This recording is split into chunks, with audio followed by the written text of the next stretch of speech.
Hello everyone, I am Xu. Welcome to my channel, The Hidden Gems. This time every year is the day people in Yunnan Province can play with fire legally because the Torch Festival is coming. The Torch Festival is the biggest time for Yi ethnic group, mainly in Yunnan, Sichuan, and Guizhou Province. In Yunnan, other ethnic groups like Naxi, Bai, Jino, Lahu also celebrate it. The way people celebrate it in big cities are pretty much similar and commercialized. So I decided to come to a small village to experience a traditional and authentic one.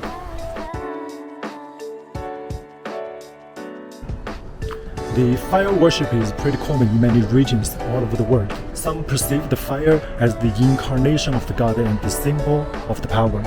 Others worship the fire because its significant role in the evolution of human history. For Yi ethnic group, the story is quite interesting.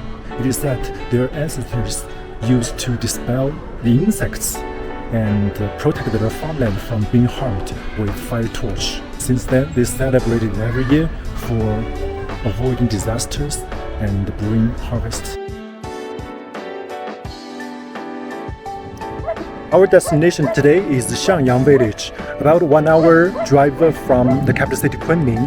One of the main industries in this region is edible flower. Yeah, you hear me right. Flowers for eating. The flower products like cake with rose filling is quite tasty and popular all over China. As you can see, there are plenty of plastic greenhouses on both sides of the road. That's where flowers grow.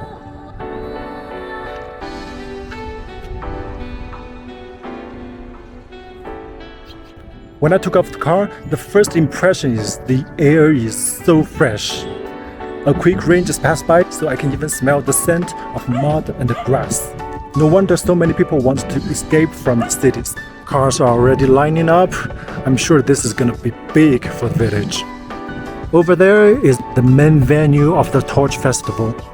I can hear people singing over there, but the first thing grabbed my attention is actually this Christian church. It is pretty big in such a small village. Two beliefs coexist in a 200 people small village. It's rarely seen in other places.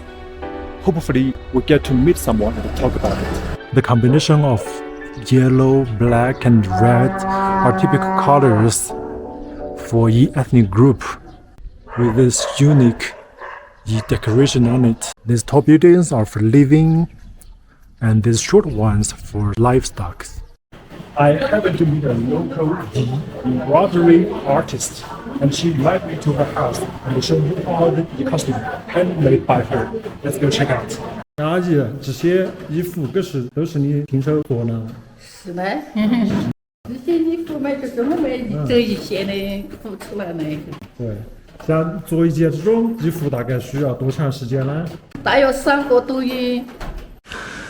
As I learned from Auntie Yang, they only wear Yi traditional costumes on important days, such as Torch Festival, engagement party, and wedding day. What's special about the costume is the fancy embroidery of Yi patterns and silver decorations. It is both time-consuming and expensive. It costs more than $1,000 for a whole set, and it has been listed as the National Intangible Cultural Heritage. For this reason, when a Yi girl gets engaged, the groom is usually required to buy a set of Yi costume with pure silver jewelries as betrothal gifts.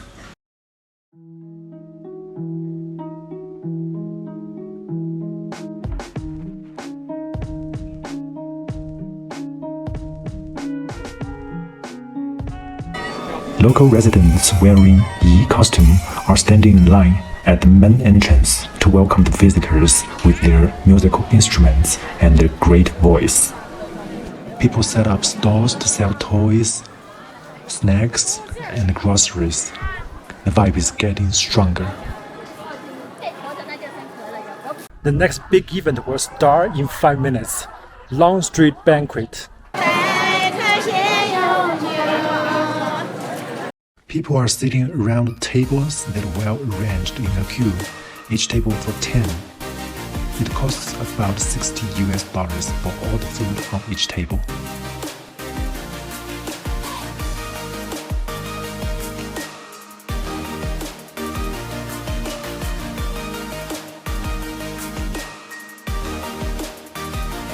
Gourmets are enjoying their delicacies right now. Let me show you what they got. There are corn and zucchini soup, potato salad, rice noodle salad, soft boiled chicken, beef stew, braised fish, pork stew with radish, lamb stew, and other stir-fried vegetable dishes. They look so yummy. In the middle of the banquet, these Yi ladies start to sing toasting songs table by table. Each table has to select a warrior to accept the drinking challenge.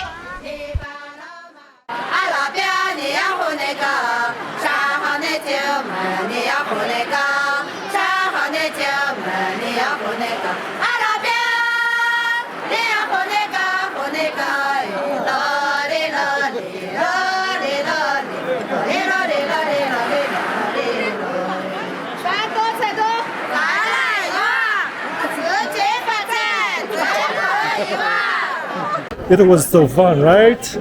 They are basically pouring the alcohol into the guy's mouth. I'm sure that this guy is gonna be so drunk tonight.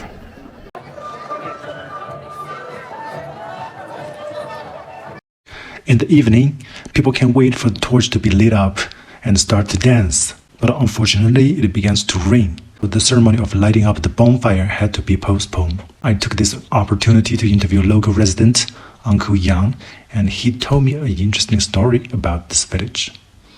我们这里是从2000年从卢泉长久湖这里移民搬迁到安林市八街木苏营村委会向阳村小组，180余全部搬到这里来，得到了政府的大力支持，搞了蔬菜大棚。经过这次我们乡村振兴，整个村子的面貌是大家有目共睹的，是得到了很好的提升。我们做这个火把节的主要意义就是要把我们这个村，要把它往外宣传。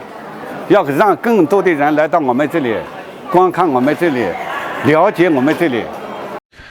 The passion isn't put out because of the heavy rain. People pour fuels onto the bonfire and finally it is on.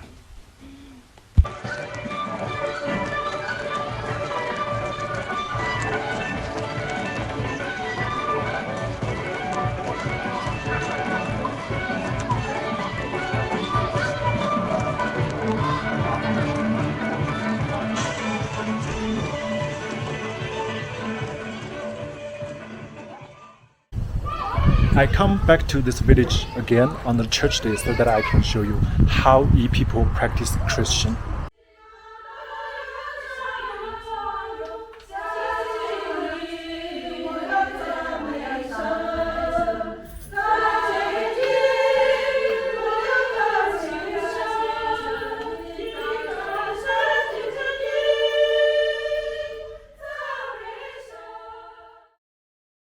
I had a lot of fun today, experiencing the hospitality and the enthusiasm of Yi ethnic group. I hope you enjoyed it too. If you like my video, please hit that like button and subscribe my channel. Your support would always be my fuel to stay curious and keep exploring. Until next time.